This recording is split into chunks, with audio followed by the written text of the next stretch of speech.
The transport ship shuddered as it docked with the void nexus. Hyunwoo kept his eyes closed, counting his breaths. In through the nose, out through the mouth. It was the only thing he could control anymore. The metal restraints around his wrists hummed with energy, designed to shock him if he moved too quickly or tried anything the guards considered threatening. He opened his eyes when the door hissed open. The guard who entered wasn't human. It never was anymore. This one looked like walking oil, its body shifting and flowing inside a containment suit. 2 glowing points served as eyes, and when it spoke, the words came from a translator box on its chest. Prisoner 77492. Human designation, Hyunwoo. Stand and follow. Hyunwoo stood slowly. The restraints allowed him that much. He was 32 years old but felt older now. 3 months ago, he had been an engineer with the Earth Defense Force, helping colonists build homes on a world they called New Sol. Then the raiders came. Aliens who thought humans were easy prey, who thought taking human technology and human lives would be simple. They learned otherwise. Hyunwoo and his team fought back with everything they had. They won, but winning against aliens had consequences. The Confederation of Advanced Species didn't care that humans were defending themselves. They only cared that primitive species had dared to fight back against their superior members. The trial lasted 6 minutes. Hyunwoo was found guilty of war crimes. The sentence was life imprisonment in the void nexus. He shuffled through corridors that seemed to stretch forever. The walls were made of something that looked like crystal but felt wrong to his engineer's mind. Too smooth. Too perfect. The temperature never changed. The air tasted recycled and stale. Other prisoners watched from behind energy barriers as he passed. He saw species he didn't recognize. Creatures with too many limbs or no limbs at all. Beings made of light or shadow or something in between. He saw no other humans, not yet. The guard stopped at a massive door. Beyond it, Hyunwoo could hear sounds. Voices. Some shouting, some laughing, some crying. The door opened and he was pushed inside. The cell block was enormous. Hundreds of prisoners moved through a central area, divided into sections by nearly invisible force fields. The ceiling disappeared into darkness above. Hyunwoo's restraints deactivated with a click and he rubbed his wrists, looking around. That's when he heard a familiar voice. Hyunwoo! Oh my God, Hyunwoo! He turned and saw her running toward him. Jina. She looked thinner than he remembered, her hair shorter, her eyes harder. But she was alive. She crashed into him, hugging him tightly, and for a moment Hyunwoo let himself feel relief. I thought they killed you, Jina whispered. After the trial I thought, I'm here, Hyunwoo said quietly. How long have you been here? 2 months. They brought me in first, she pulled back, wiping her eyes. Come on, there are others. Other humans. She led him through the crowd. Aliens of every type watched them pass. Some looked curious. Most looked indifferent. A few looked hungry in ways that made Hyunwoo's skin crawl. Jina brought him to a corner section where about 30 humans had gathered. They ranged in age from teenagers to elderly, all wearing the same gray prison uniforms. Everyone, this is Hyunwoo, Jina announced. He was our chief engineer back on New Sol. A young man stepped forward. He couldn't have been older than 19. I know you, he said, his voice filled with awe. You're the one who built the defense grid. You're the reason we survived long enough for reinforcements to arrive. I'm Taemin. I was a supply pilot. Hyunwoo shook his hand. You shouldn't be here. None of you should be here. None of us should be, but here we are, said an older man with gray hair and scars on his face, named Sung-ho. Marine Corps, retired. Well, I was retired until the raid started. He gestured around. Welcome to the Void Nexus. This is where the Confederation puts everyone they're afraid of but can't legally execute. Legally, Hyunwoo repeated. The word felt like a joke. Yeah, they have rules, believe it or not, Sung-ho continued. This place has been operating for 847 years. Know how many successful escapes there have been? Hyunwoo waited. 0, not 1. They love telling us that. Every day at count, they remind us that escape is impossible.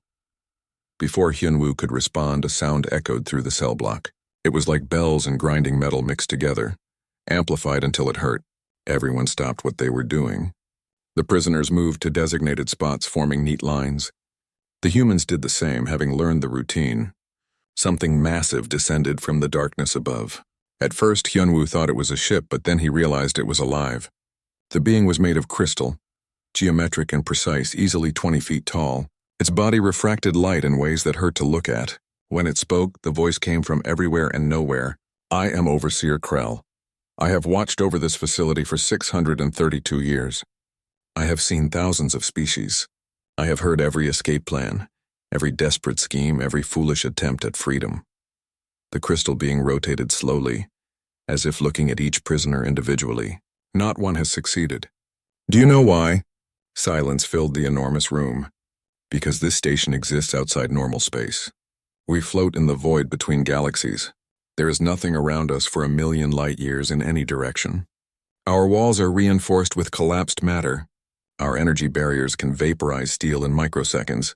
We have reality anchors that prevent faster-than-light travel. We have gravitational locks that crush any unauthorized vessel within 10,000 kilometers. We have automated defense systems that track 1,000 targets simultaneously. Krell's voice dropped lower, almost gentle. Escape is not difficult. It is not challenging. It is not dangerous. It is simply impossible. Accept this truth and your time here will be bearable. Fight against it and you will only cause yourself pain. The counting began. Each prisoner had to state their number when called. It took nearly an hour. When it finally ended, Krell ascended back into the darkness and normal activity resumed. Hyunwoo didn't move immediately. He stood in place, his eyes scanning the ceiling, the walls, the force fields. His mind was already working, cataloging every detail. Don't even think about it, Sung-ho said, coming up beside him. Smarter beings than us have tried. They all failed. Maybe, Hyunwoo said softly. He looked at the older Marine.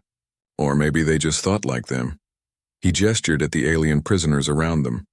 Gina joined them, keeping her voice low. What are you thinking?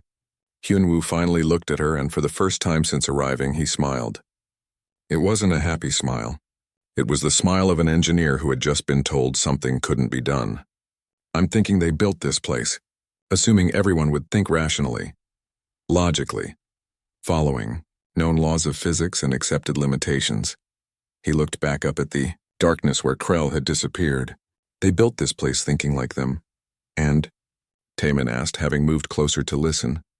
Hyunwoo's smile widened slightly. They forgot we think like us. That night, in the dim lighting that passed for sleep time, Hyunwoo lay on the metal slab that served as his bed. Around him, other humans slept or pretended to sleep. He could hear Gina breathing steadily in the bunk next to his. Somewhere in the distance, an alien prisoner was making a sound like crying, but deeper and more resonant. Hyunwoo closed his eyes, but his mind was racing. He thought about everything Overseer Krell had said. Reality anchors, gravitational locks, automated defenses, collapsed matter walls, each impossible obstacle. And each impossible obstacle was made by someone, built by someone, maintained by someone, which meant each impossible obstacle could be broken by someone. He thought about the defense grid he had built on New Seoul. Everyone told him it couldn't be done with the materials they had. Everyone told him the raiders' weapons were too advanced. Everyone told him to surrender.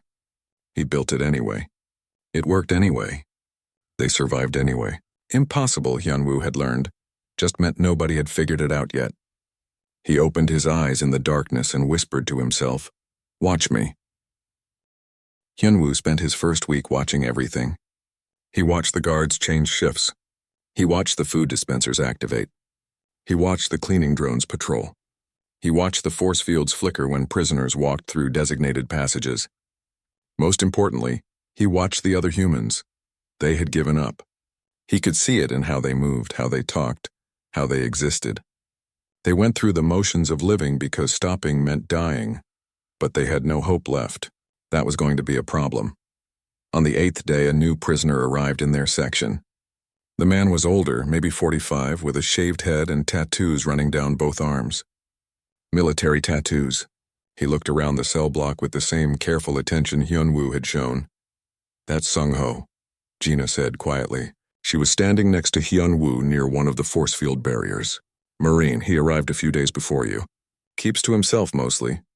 "I need to talk to him," Hyunwoo said. "About what?" "About getting out of here." Gina grabbed his arm. "Hyunwoo, no. People have tried. They always fail. And when they fail, Krell makes examples of them. I've seen it." "You don't want to see it," he looked at her. "Do you want to die here?" "Of course not, but then trust me. Just a little longer." He found Sung-Ho in the exercise area. The Void Nexus allowed prisoners 1 hour per day for physical activity. Most aliens ignored it, but the humans used every minute. Sung-Ho was doing pull-ups on a bar that had been installed at human request. "You're counting wrong," Hyun-woo said, approaching.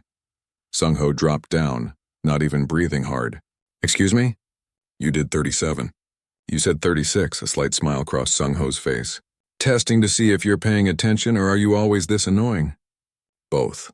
Hyun-woo glanced around to make sure no one was listening. "I need people. Specific people with specific skills. Gina says you're a Marine. Was a Marine. Now I'm a prisoner. Not if I can help it." Sung-Ho studied him for a long moment. "You're serious? You actually think you can get out of here?" "Yes. Kid, I've been in some bad situations. I've fought in zero gravity. I've survived behind enemy lines on 3 different worlds. I've done things that would give you nightmares." He leaned closer. "And I'm telling you, this place is different. This isn't just locked doors and guards. This is technology so far beyond us that we might as well be cavemen trying to understand a spaceship." "Good thing I'm an engineer then," Hyun-woo said. "And you're wrong about one thing. We're not cavemen. We're humans. That means we're too stupid to know when to quit." Sung-Ho laughed. Actually laughed. It was the first genuine laughter Hyun-woo had heard since arriving. "All right, engineer. I'm listening. But just listening. No promises." Over the next 2 weeks, Hyun-woo gathered his team. Gina was already in. She was a physicist, one of the best, and her mind worked in ways that complemented his engineering background. Together, they could solve problems that would stop either of them alone. Sung-Ho came around after Hyun-woo showed him patterns in the guard rotations. There was a 2.3-second gap during shift changes. It wasn't much, but it was something. It meant the system wasn't perfect. The next addition was Min-ah. She was 28, thin as a rail with quick hands and quicker eyes. Before the war, she had been a communications specialist. After the war started, she learned to hack. Not alien systems, not yet. But she understood code and security better than anyone else in the cell block. "Why me?" she asked when Hyun-woo approached her. "Because yesterday you took apart a food dispenser and put it back together before the guards noticed. I watched you do it in under 4 minutes. Minna's eyes widened. "You saw that?" "I see everything." "Can you access the prison systems through those dispensers?" "Maybe, probably, I don't know. They're networked, but the security is insane. I was just looking because I was bored. Look harder. If you can get us into even the lowest level systems, we have a chance." She bit her lip. "If I get caught, if we do nothing, we die here slowly. Is that better?" Minna didn't answer right away. Then she nodded. "I'm in." The last member Hyun-woo recruited was Jae-won. He was 34, a medic who had been captured while treating wounded civilians. What made him valuable wasn't just his medical knowledge. It was what he had been doing in secret. Hyun-woo found him near the alien prisoners, watching them carefully. "Studying them?" Hyun-woo asked quietly. Jae-won jumped, startled. "I don't know what you mean. You watch the guards. You watch the alien prisoners. You're cataloging their biology, aren't you? Looking for weaknesses." The medic hesitated, then nodded slowly. "It's just curiosity. I don't plan to do anything with it. What if I asked you to? Then I'd say you're planning something dangerous and probably stupid. Definitely dangerous. Possibly stupid. Interested?" Jae-won looked around the cell block. "I took an oath to do no harm. I'm not asking you to kill anyone. I'm asking you to help us survive. Help us get home. Help us save the other humans who are probably being captured right now." After a long pause, Jae-won said, "Tell me your plan." The team began meeting during exercise periods. To any observer, they were just humans talking, staying together for comfort. In reality, they were planning the impossible. Minna reported first. "I accessed the lower systems through a food dispenser. They don't consider those a security risk because they only handle meal schedules and nutritional data, but they're still connected to the main network. I can't reach anything important yet, but I can see traffic patterns. I know when the systems are busy and when they're quiet."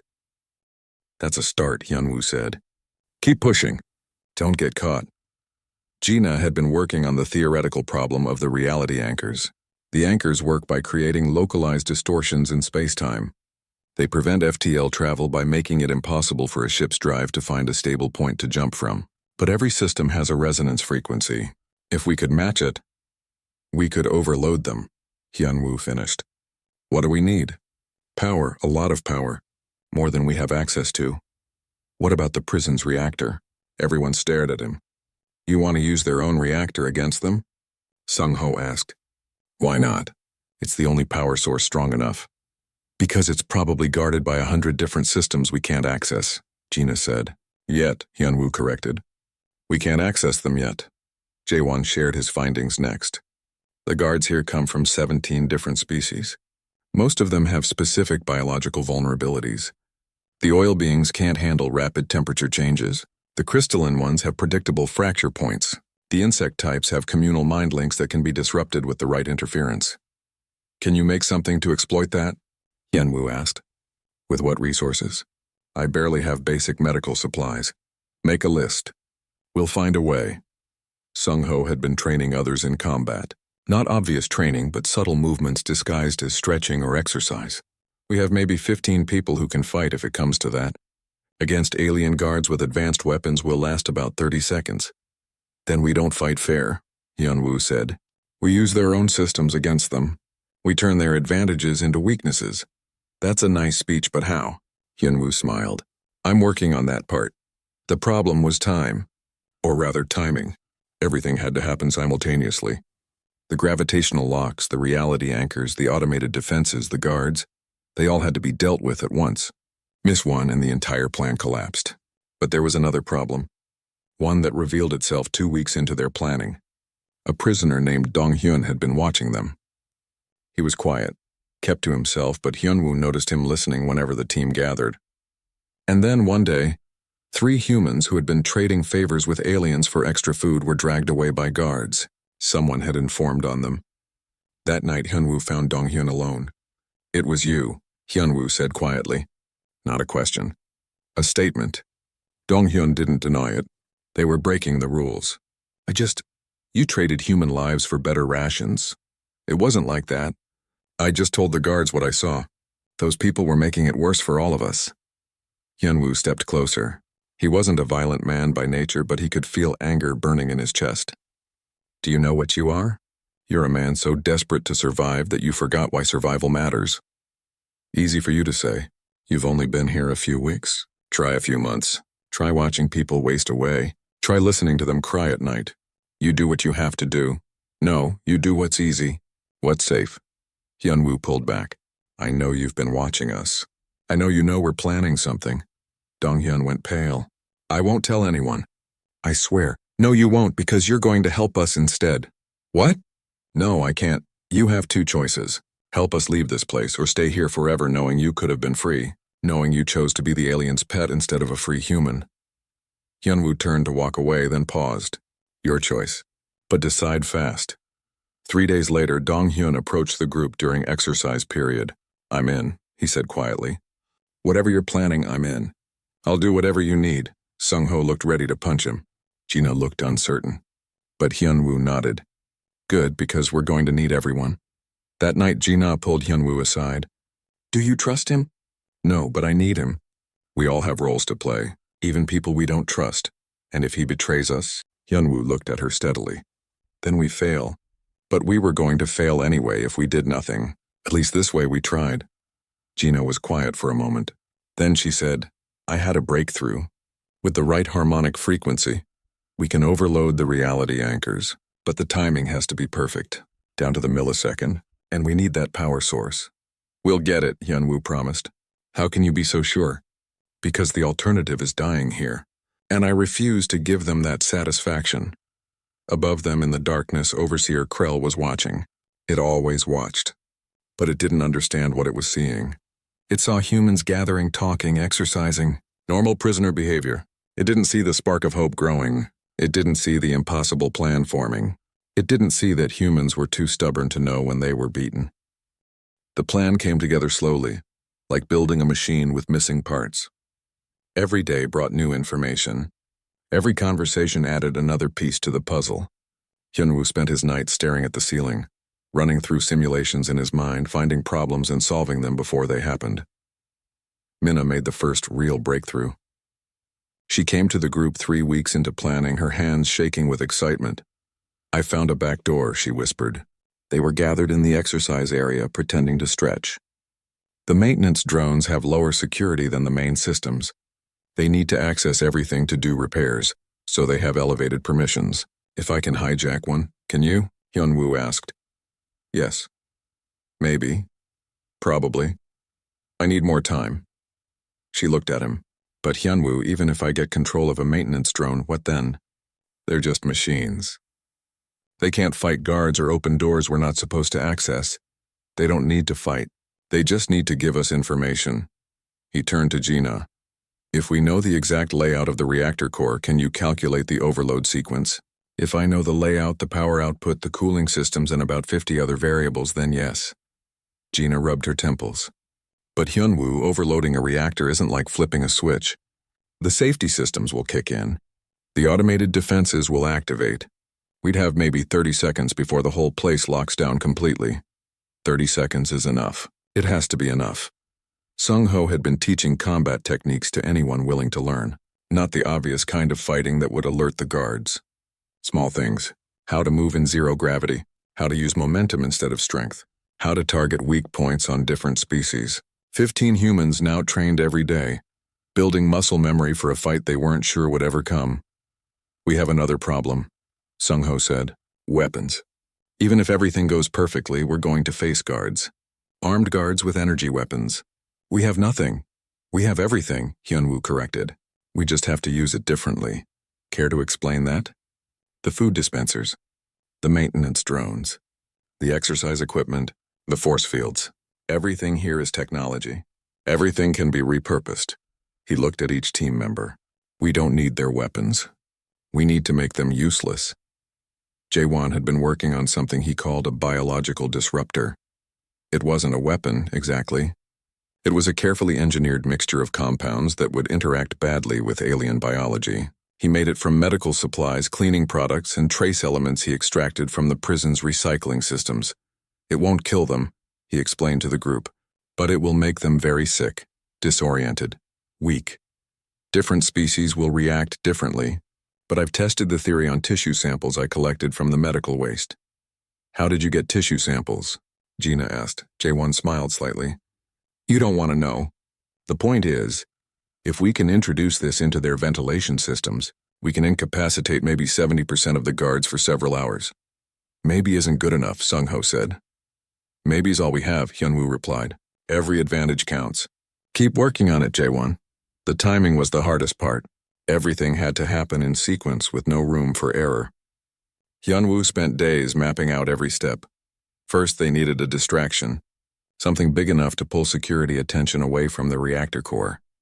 Second, Minna would take control of the maintenance systems and extend the gravitational lock shutdown during its scheduled maintenance cycle. The locks powered down for exactly 90 seconds once per week for calibration. They needed more time than that. Third, Jaewon would release his biological disruptor through the ventilation systems. Fourth, Sung-ho and his fighters would engage any remaining guards, keeping them away from the reactor. Fifth, Hyunwoo and Gina would reach the reactor core and trigger the overload. Sixth, everyone would have to reach the hangar and steal a supply ship before the reactor went critical. It was a plan with 1,000 failure points. But it was a plan. There's something I don't understand, Tae-min said during one of their meetings. The young pilot had been listening carefully to everything, absorbing details like a sponge. Even if we get to a supply ship, how do we fly it? Those ships are controlled by alien navigation systems. I'm a good pilot, but I've never flown anything like that. You'll figure it out, Hyunwoo said. That's not a plan. That's hope. Sometimes hope is all you need. Tae-min looked frustrated. You're asking me to fly a ship I don't understand, through defenses that will shoot us down, using navigation systems I can't read, to reach a jump point I don't know how to find. And you want me to do it while the entire prison is exploding behind us? Hyunwoo met his eyes. Yes, because you're a pilot. And pilots fly. That's what you do. When everything is chaos and nothing makes sense, pilots still fly. The young man was quiet for a long moment. Then he nodded slowly. Okay, I'll fly. But if we die, I'm haunting you. Fair enough. Dong-hyun's role was simple but crucial. He would start the distraction. A riot in the far cell block, as far from their actual target as possible. It would be loud, chaotic, and would almost certainly end with him getting hurt or worse. Are you sure about this? Hyunwoo asked him privately. Donghyun nodded. I betrayed humans for safety. Now I'm going to save humans by being unsafe. Seems fair. You might die. We all might die. At least this way I die doing something that matters. He managed a weak smile. Besides, you were right. I forgot why survival matters. I'd rather die free than live as a pet. The plan was set for 47 hours from now, the next scheduled maintenance cycle for the gravitational locks. Their one window. Hyunwoo gathered everyone that evening. All 30 humans who knew about the escape.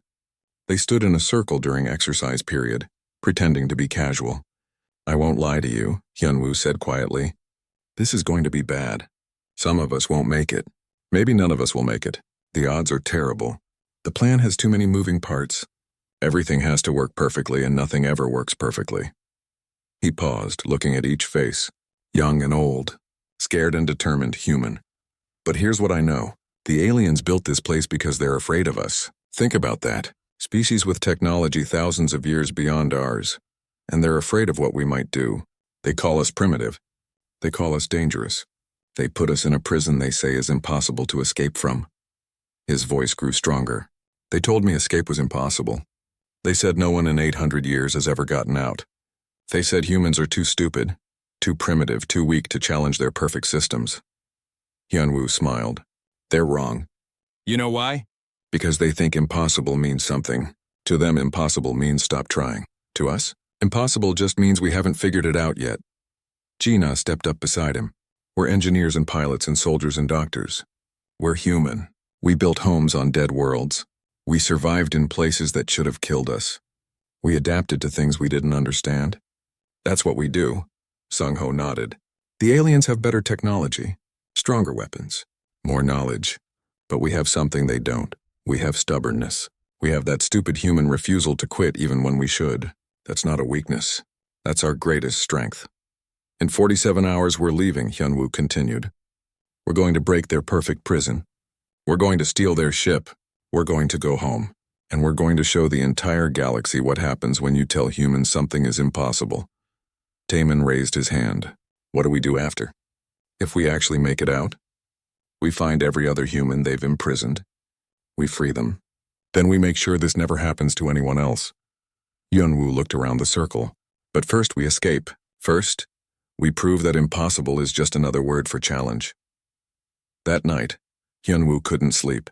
He ran through the plan again and again in his mind. Every step, every timing, every variable. There were so many things that could go wrong, so many ways to fail. Gina noticed him staring at the ceiling. Having doubts? Thousands of them. Want to talk about it? If this fails, we don't get another chance. Krell will make examples of us. The other humans will lose all hope, and Earth will never know what happened to us. And if we don't try, we die here slowly, forgotten.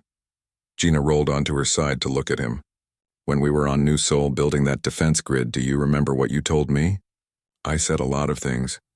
You said that fear and doubt are just data. They tell you what could go wrong. But they don't tell you what you should do. That's still your choice, she smiled. So what do you choose? Hyunwoo thought about it. He thought about the humans gathering courage for a fight that seemed hopeless. He thought about Taemin, ready to fly a ship he didn't understand. He thought about Donghyun, willing to die to make up for past mistakes. He thought about all of them, choosing to try despite knowing they might fail. I choose to fight, he said quietly. I choose to show them what impossible looks like. Good, Gina said. Because I'm terrible at giving inspirational speeches. That's your job. 47 hours became 40, then 30, then 20. The team moved with purpose now. Minna finalized her access to the maintenance systems. Jae-won prepared his biological disruptor. Sung-ho drilled his fighters one last time. Taemin studied every image of the supply ships he could find, memorizing controls. At 10 hours, Hyunwoo gathered the team one final time. This is it. After tomorrow, we're either free or dead. No middle ground. He looked at each of them. I need to know you're ready. Really ready. One by one, they nodded. Minna, I can do this. Jae-won? Ready? Sung-ho? Let's break some alien technology. Gina? With you all the way. Taemin? The young pilot grinned. I was born ready. Dong-hyun, I'm ready to make things right. Hyunwoo took a deep breath. Then let's redefine possible. The day started like any other. Wake cycle, count food, exercise, the routine never changed. That was the point of prison, to break you down with repetition until you forgot what freedom felt like.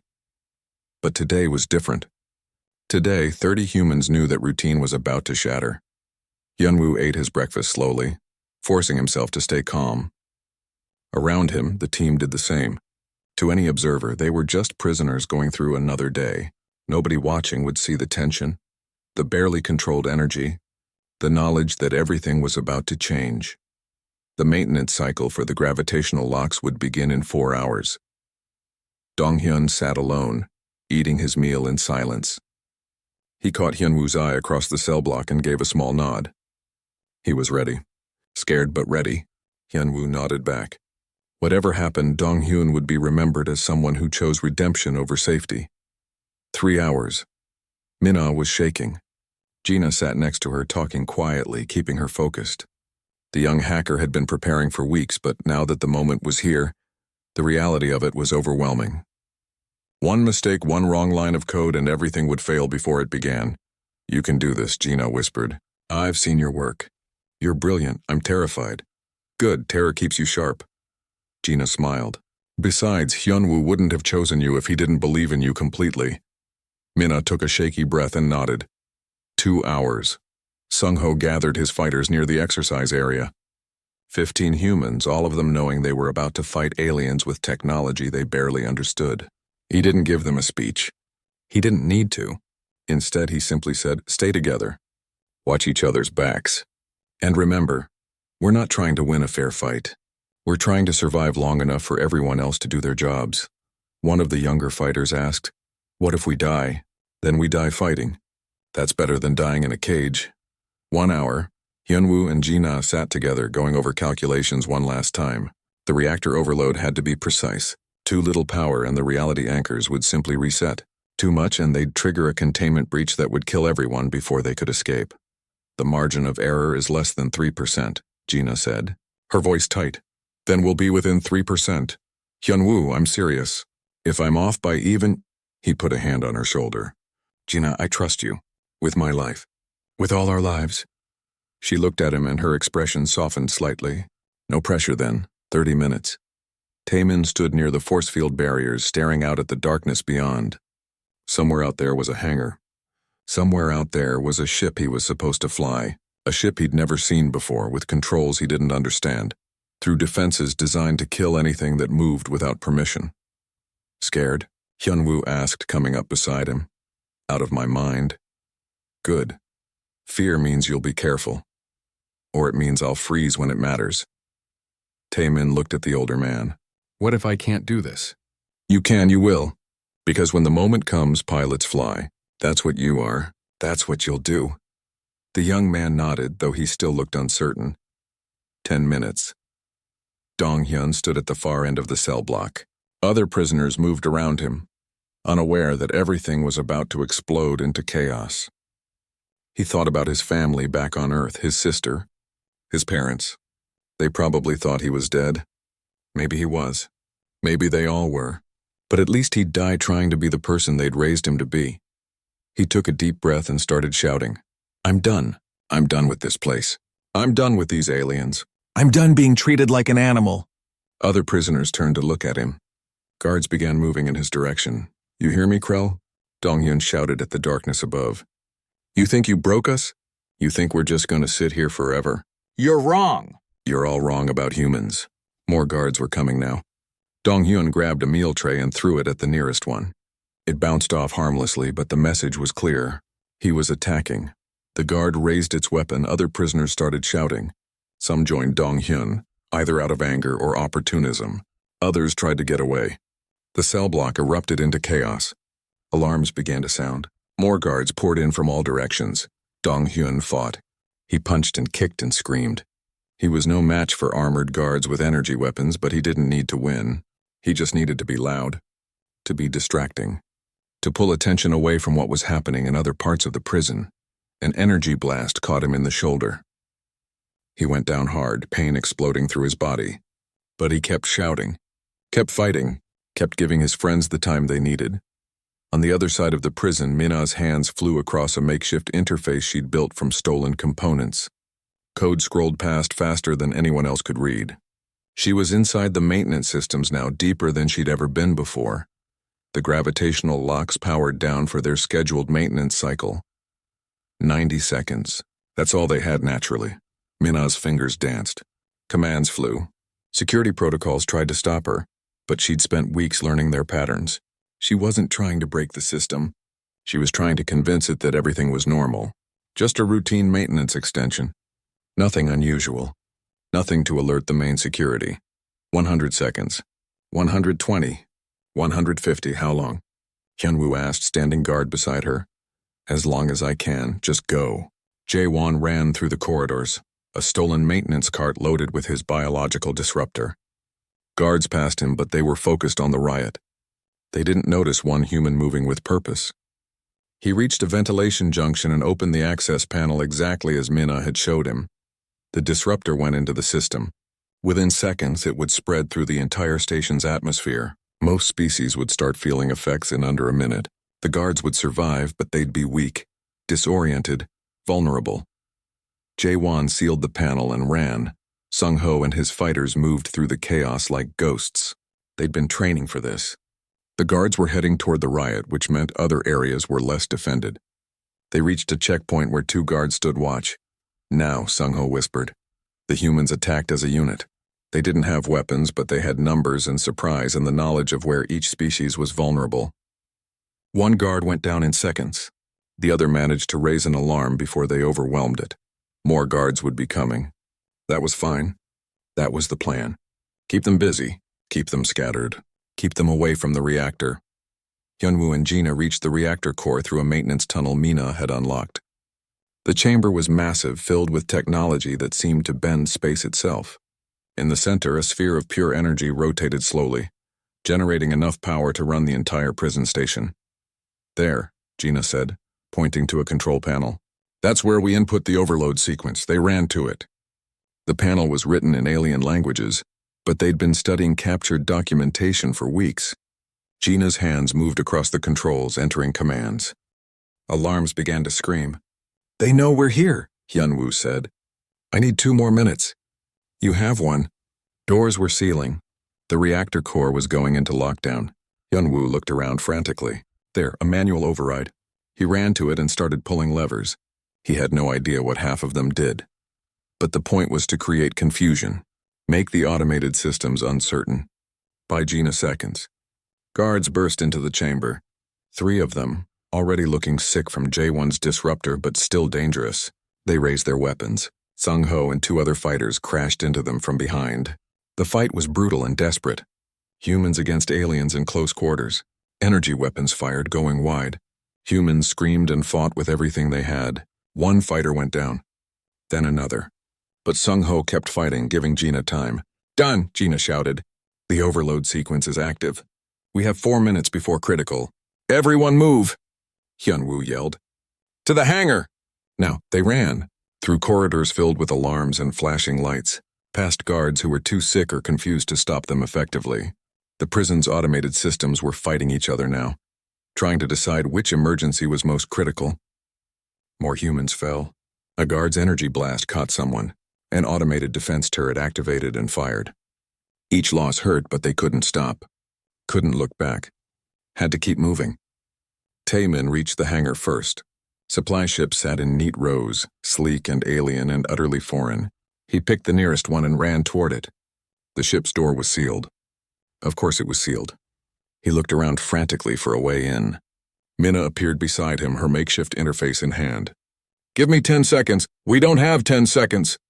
Then I'll do it in 5. Her fingers flew. The ship's door opened with a hiss. They piled inside. Hyunwoo counted heads as people rushed past him. 15 made it, 20, 25, where were the others? Sung-ho stumbled in, bleeding from a dozen wounds. That's everyone who's coming, he gasped. Seal it. We're missing 5 people. They're not coming. Seal the door or we all die. Hyunwoo hesitated for 1 more second, hoping to see more faces. Then he hit the door control. The ship sealed. Taman was already in the pilot's seat staring at controls that made no sense. Alien symbols. Unfamiliar interfaces. Everything wrong. I can't read this. Then don't read it, Hyunwoo shouted. Feel it. You're a pilot. Taman's hands moved across the controls. Some part of his brain recognized patterns. Flight was flight. Controls had to be intuitive, or pilots couldn't use them. He found what felt like thrust. What felt like direction. What felt like lift. The ship lurched upward. Behind them, the void nexus began tearing itself apart. The reactor was reaching critical. The reality anchors were overloading. The gravitational locks were failing. 847 years of perfect security was collapsing in minutes. A Confederation fleet appeared on the view screen. Dozens of ships, all moving to intercept. We can't fight them, Taman shouted. We don't have to fight them. Hyunwoo moved to the weapons station. The controls were alien, but the concepts were universal. Point, shoot, destroy. We just have to survive long enough to jump. He fired at the flagship. Not to destroy it. Just to make it hesitate. Just to make the commander think twice about what a desperate human might do. It worked. The fleet paused. 1 second. 2 seconds. Behind them, the void nexus exploded. Not a simple explosion. A catastrophic failure of technology meant to contain the impossible. Space itself seemed to scream. The shockwave caught their ship and hurled it forward like a leaf in a hurricane. Jump, Gina screamed.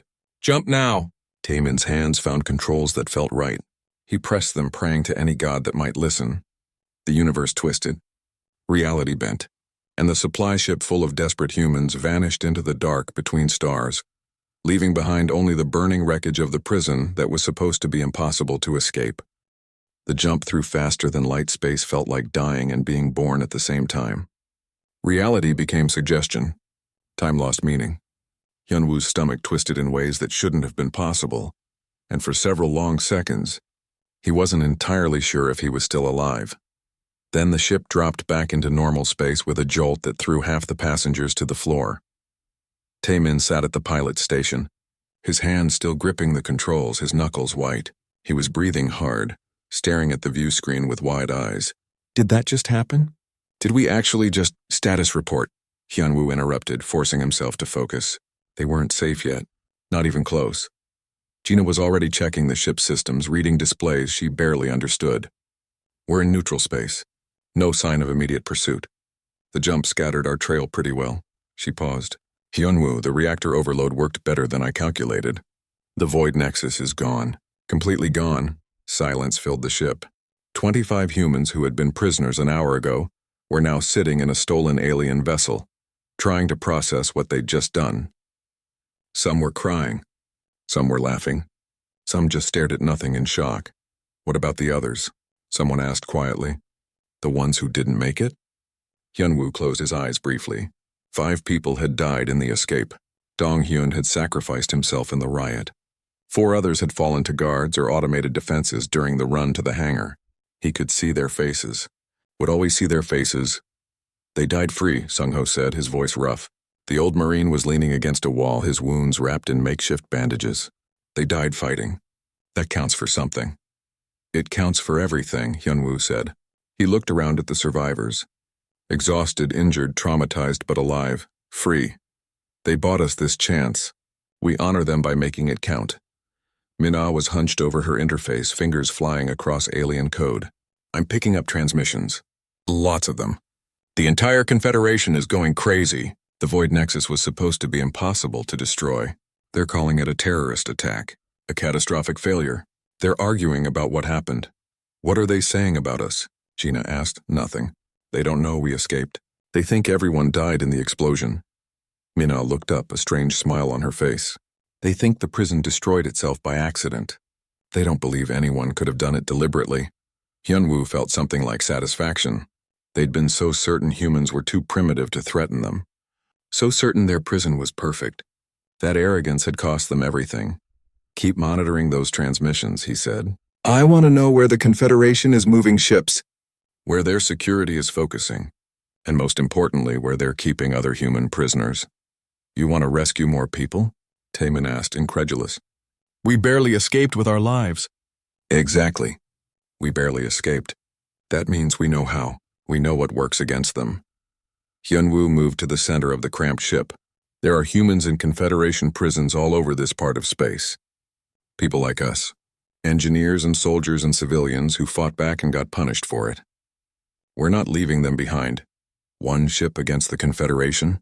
Someone protested. That's suicide.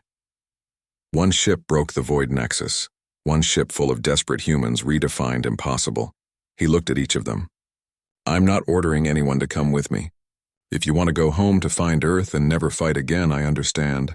But I'm going after our people. Anyone who wants to help is welcome. For a long moment, nobody spoke. Then Sung-ho pushed himself off the wall, wincing at his wounds. I'm in. Not done fighting yet. Me too, Gina said without hesitation. I'll fly wherever you need, Taemin added, his fear replaced by determination. Minna nodded. Someone has to keep hacking their systems. Jaewon raised his hand. You'll need a medic, especially if we're picking fights with the Confederation. One by one, the others joined in. Some reluctantly, some eagerly, but all of them choosing to continue fighting rather than run home. Then we start with intelligence, Hyunwoo said. Minna, find out where they're keeping human prisoners. Taemin, plot a course to somewhere we can hide and repair this ship. Gina, figure out what weapons and defenses we have. Sung-ho, organize anyone who can fight. Everyone else rest, eat, recover. We have work to do. The ship had supplies meant for a crew of 8 aliens. For 25 humans, it would be tight, but they'd make it work. They'd survive the void nexus. They could survive anything. Over the next several hours, reports came in from Minna's monitoring. The Confederation was in chaos. The destruction of their most secure prison had sent shockwaves through their government. Different species were blaming each other. Security protocols were being reviewed, but most importantly, they were moving prisoners around, consolidating them in facilities they considered more secure. There's a transport ship, Minna said, pointing at her screen. It's carrying 37 human prisoners from a station near the border, scheduled to arrive at a new facility in 6 days. Can we intercept it? Hyunwoo asked. Taemin studied the navigation data. Maybe it'll be close, and there's no guarantee we can take a transport ship with what we have. We don't need to take it. We just need to free the prisoners. Hyunwoo turned to the group. Ideas? Gina spoke first. If we can disable their engines, they'll be stranded. Then we board them, grab our people, and leave before backup arrives. How do we disable their engines without destroying the ship? Sung-ho asked. The same way we escaped the Nexus. We use their technology against them. Hyunwoo smiled. Minna, can you hack a transport ship's systems? If I can get close enough, probably. Their security won't be as tight as the prison. They're not expecting an attack from a supply ship. The plan came together quickly. They had experience now. They knew how aliens thought, how their systems worked, where the weaknesses were. Most importantly, they knew that humans could do things the Confederation thought impossible. 3 days later, they intercepted the transport ship in an empty stretch of space between star systems. Taemin piloted their vessel with growing confidence, bringing them alongside the much larger transport. They're hailing us, Minna said, demanding identification. Tell them we're a supply ship with emergency cargo for the nearest Confederation station, Hyunwoo instructed. Keep them talking while you work.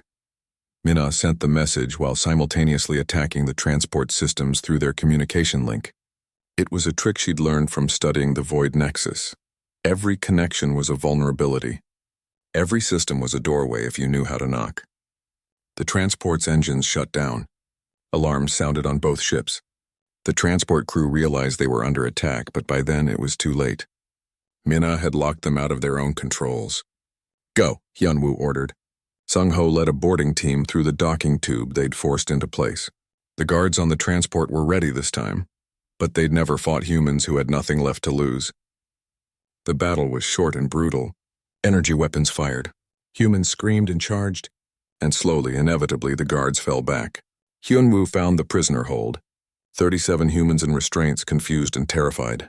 They'd been told they were being transferred. They had no idea rescue was even possible. We're leaving, Hyunwoo said simply. Now, anyone who wants to stay can stay. Everyone else moved. They moved. All 37 of them. Some could barely walk from their treatment, but they helped each other. Humans carrying humans to freedom. By the time Confederation backup arrived, both ships were gone. The transport floated dead in space, its crew alive but locked in their own brig. The supply ship and its passengers had jumped to safety. 62 humans now. It wasn't much, but it was a start. News of the rescue spread quickly through underground channels. Species that the Confederation oppressed started whispering about the humans who broke the Void Nexus, who stole ships, who freed prisoners. Small acts of rebellion that the Confederation had always crushed suddenly had hope behind them. "We're getting messages," Mina reported a week later. "From other prisoners. From resistance groups. Even from some aliens who don't like the Confederation. They all want to know the same thing. Are the stories true? Did humans really destroy the Nexus?" "Tell them yes," Hyunwoo said. "Tell them we're still free. Tell them we're coming for anyone else who's caged. And tell them that if humans can redefine impossible, so can they." Gina pulled him aside later that night. "You know this can't last forever, right? Eventually, the Confederation will adapt. They'll learn from what we did. They'll close the loopholes we exploited." "I know," Hyunwoo said. "But by then it won't matter. By then everyone will know that the Confederation can be beaten, that their perfect systems have flaws, that their impossible prisons can be broken." He looked at her. "Fear is what kept everyone in line. We broke that fear. Now the Confederation has to wonder, if humans could do the impossible, what else can they do?" "What else can we do?" Gina asked, half joking. Hyunwoo looked out at the stars through the ship's viewport. Somewhere out there was Earth. Somewhere were billions of humans who didn't know what was happening in this part of space, who didn't know their people were being imprisoned, fought, and freed. "We go home," he said, "but not empty-handed. We bring every human we can find. We show Earth what we learned. And then we make sure the Confederation never underestimates humans again. That's a big goal for one stolen ship. We started with nothing but the idea that escape was possible. Look where we are now," he smiled. "They told me escape was impossible. I redefined possible. Let's see what else we can redefine." Taemin called from the pilot station. "Hyunwoo, I've plotted a course toward Earth. It'll take about 3 months with this ship. But there's a problem." "What kind of problem?" "There are 2 more prison facilities between here and there, both holding humans." Hyunwoo looked at Gina. She smiled. 3 months is a long time. Seems like a shame to waste it. "Sangho," Hyunwoo called. "Get the teams ready. We have work to do." The old Marine grinned. About time. The supply ship turned away from Earth toward danger, toward impossible odds. Inside were 62 humans who had been told they would die in prison, who had been told their species was too primitive to matter, who had been told escape was impossible. They'd proven everyone wrong. The Confederation would learn a lesson they should have known from the beginning. Humanity wasn't special because they were stronger or smarter or more advanced. Humanity was special because when someone told them something was impossible, their first question was always the same: "Watch me." In the weeks and months that followed, stories spread across the galaxy. Of a supply ship that appeared without warning. Of human prisoners who vanished from secure facilities. Of a Confederation that discovered their perfect security systems had a flaw they never anticipated. They had built everything to contain rational species who accepted limitations. They forgot about the species that was too stubborn to know when they were beaten. By the time the supply ship reached Earth, it carried 347 freed prisoners. Behind them, the Confederation scrambled to understand how one engineer and his team had unraveled centuries of perfect security. The answer was simple, though they'd never understand it. Humans didn't redefine possible because they were special. They redefined possible because they refused to accept that anything was truly impossible. And that refusal, that stubborn, stupid, glorious refusal to quit, was the most dangerous weapon in the galaxy. Hyunwoo stood on Earth for the first time in months, breathing air that smelled like home. Around him, 347 freed prisoners did the same. Above them, the stars held a Confederation that would never look at humans the same way again. "What now?" Gina asked, standing beside him. Hyunwoo smiled. "Now we rest. We recover. We remember who we lost, and then we show the galaxy what else humans can do when someone tells us it can't be done." The impossible prison was gone. The impossible escape was complete. The impossible species had won. And somewhere out in the dark, the Confederation realized their biggest mistake. They told humans escape was impossible. Humans said, "Watch me."